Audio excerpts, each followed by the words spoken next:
When I began my rewatch of Avatar The Last Airbender, one ship I was even more curious about to see how it was handled next to Katang was Zuko. While I saw many people argue about Katang, I didn't see a lot of people talk about Mai and Zuko's relationship. But I now understand why that is, since if the length of this video is any indication, there really isn't a lot to say about this pairing. This is largely because of the fact that this ship has no depth to it. While I may have criticized Katara and Aang for having flatter romantic chemistry than a sheet of paper, their relationship still had depth to it. This is because the audience got to see their friendship with each other grow, along with them always emotionally supporting the other. My Zuko, on the other hand, doesn't get that luxury since, despite Mai being introduced in Book 2, we don't see her and Zuko interact at all in that season, with them suddenly being a couple at the start of Book 3 with no explanation as to how. Now at this point in the show, Zuko was the more fleshed out one of the two. Despite being introduced as an antagonist, it's established early on that Zuko isn't a bad person, such as how he actually honored his word about leaving the Southern Water Tribe alone if Aang turned himself in.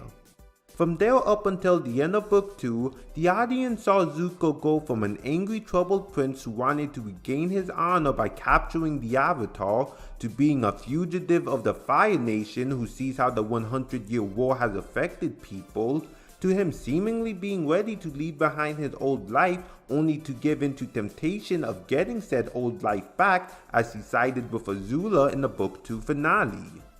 Meanwhile for Mai, all Book 2 tells the audience is that she's a rich gloomy goth girl who complains a lot, was more than happy to leave the boring life of being a governor's daughter, and is an expert marksman. It wouldn't be until Book 3 would it be revealed that the reason why she acts the way she does is that she was expected to be well behaved due to her father's political career in exchange of getting whatever she wanted. Now at the end of her debut episode in Book 2, it's implied that she has a crush on Zuko since she smiles at the chance of getting to see him again. This is cemented in Zuko alone, in which we see a young Mai gazing at Zuko before bashfully looking away. But this is where I circle back to my point about the lack of depth this relationship has. While Zuko alone fleshed out Zuko's relationship with Azula, Ursa and Ozai, his relationship with Mai is left unclear. We don't know why Mai liked Zuko, if Zuko liked her back, how the two got along, none of that. It also doesn't help that this is the only flashback we ever get involving the two, which lends itself to several more unanswered questions. Did they become closer as the years went by?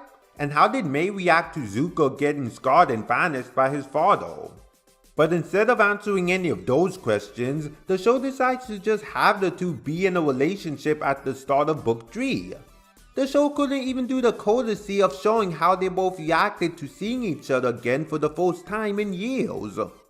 I'm not saying I needed every single one of those questions to be answered, since it's possible to make the audience buy the love between two characters set in the present even if you haven't seen the entire timeline of their relationship, but I can't see why Mai and Zuko love each other since the show doesn't give me much to work with. Based on their interactions in Book 3, my best guess as to why is that Mai finds Zuko being overly dramatic to be cute, and Zuko finds how gloomy Mai is to be cute as well. I'm not going to lie and say that their moments aren't cute, since there is something sweet about these two gloomy serious characters being dorky with each other, but it's hard to care about the relationship when them being cute is all the show seems interested in showing.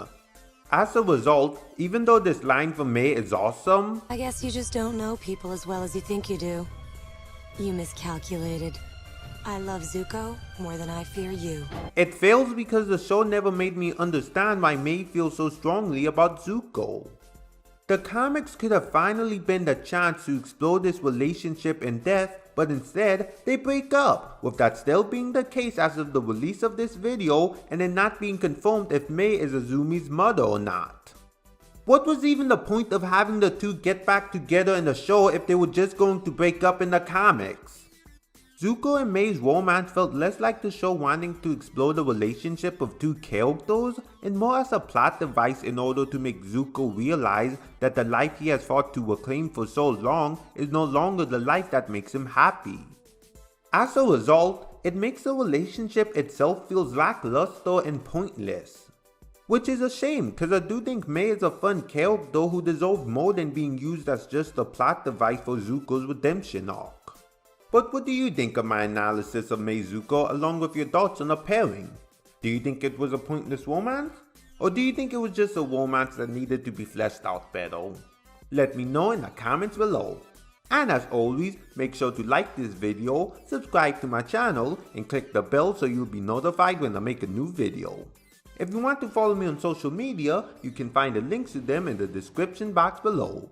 Until then, I'm me out of here.